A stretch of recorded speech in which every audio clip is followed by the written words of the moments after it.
இனிமே கண்ணை மூடிட்டு கடலை எண்ணெய் வாங்கலாம். ஏன்னா மந்த்ரா கடலை எண்ணெய் இதயத்தின் தயாரிப்பு. வறுக்க பொரிக்க ஏன் எல்லா சமையலுக்கும் மந்த்ரா தான். மந்த்ரா கடலை எண்ணெய், அபார ருசி, ஆரோக்கியமான உடல் நலம்.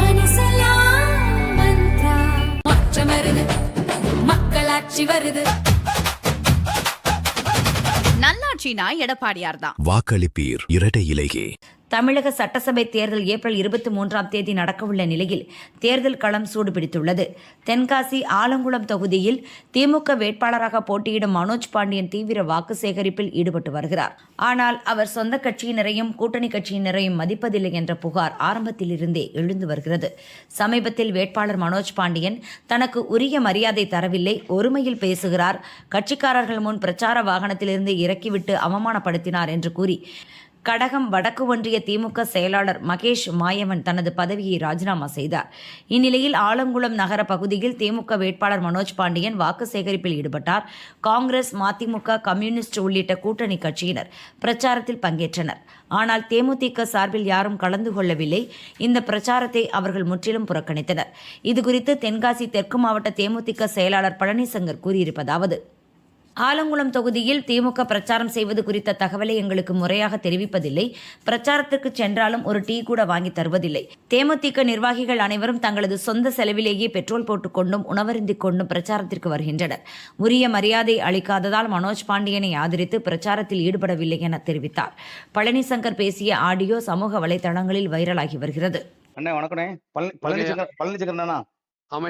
வணக்கம். வந்து இப்போ ஆலங்குளம் பகுதியில் இன்னைக்கு பேரூராட்சி பகுதியில் வந்து நம்ம திமுக வேட்பாளர் மனோஜ் பாண்டியன் வந்து பிரச்சாரத்தில் ஈடுபடுறாங்க. நீங்க வந்து பிரச்சாரத்தில் அவங்க கூட இப்போ வரவே இல்லை. ஆமா, நம்ம ஆலங்குளத்துல 2 வார்டுல நீங்க தேமுதிக ஜெயிச்சிருக்கு. நீங்க மாவட்ட செயலர் உங்க வீட்டு பக்கத்துல உங்க பகுதியிலே பிரச்சாரத்துக்கு வராங்க. நீங்க வந்து பிரச்சாரத்துல வந்து அவங்க கூட இல்ல. ஆமா ஆமா, அதான் என்ன காரணம்னா? ஐயா வந்து அவங்க வந்து சரியா அனுசரிப்பு இல்லை. நாங்கள் நேற்று வரைக்கும் எல்லா ஒன்றிய பேராட்சி போயிட்டு தான் இருக்கோம். ஒரு டீ கூட வாங்கி தரல. சரி சரி சரி. வந்தா என்னன்னு கேட்க முடியாங்க. மரியாதையான ஒரு நடைமுறை இல்லை. ஒன்றிய எங்க ஒன்றிய செயலாளர் போயிட்டு வந்தாங்க, யாரும் கவனிக்கல, ஒரு உபசரிப்பு செய்யல. சரி சரி சரி. நாங்க தான் டீ சாப்பிடணும். நாங்க சாப்பிட்டு வந்து டெய்லி பைக் பெட்ரோல் போட்டு அழிஞ்சிட்டே இருக்காங்க. ஒரு ஏன் ஒரு டீ கூட வாங்கி கொடுக்கல, ஏன் வந்தீங்கன்னு கேட்க முடியாங்க. சரி சரி சரி. எப்படி கலந்து கொள்ள முடியும்? சரி சரி சரி. அதனாலதான் கலந்து கொள்ளலையா. சரி சரி. நீங்க தொடர்ந்து இந்த 10 நாள் பிரச்சாரங்கள் இருக்கு, இதெல்லாம் இருக்கு, எப்படி இருக்கு சூழ்நிலை இருக்கு? உரிய மரியாதை செலுத்தலாம் தான் போக முடியும். மரியாதை செலுத்தாம எப்படி? நான் மாவட்ட இப்போ நான் 3 வார்டு எங்கிட்ட இருக்கோம் ஆரம்பத்தில். சரி சரி. 3 வார்டு இந்த லோக்கல் அப்படியே ஒரு 1500 ஓட்டு நமக்கு பெறக்கூடிய சக்தி நம்ம இருக்கும். சரி சரி. ஒரு 500 ஓட்டோட வெற்றி தோல்வி இருக்கும். அனுசரிக்கலாம், மதிக்கலாம், எங்க போவேன். சரி சரி சரி. சரியா? ஒரு மாவட்ட செயலாளராக இருக்கும். நம்ம இந்த தொகுதிகள் 4 ஒன்றிய இருக்காங்க, 4 பேராட்சி இருக்காங்க. சரி சரி சரி. அவங்க யாருமே வந்து உரிய மரியாதை இல்லைன்னா எப்படி போக முடியும்? சரி சரி சரி சரி. அதனால தான் புறக்கணிச்சிட்டோம். Okay okay sir.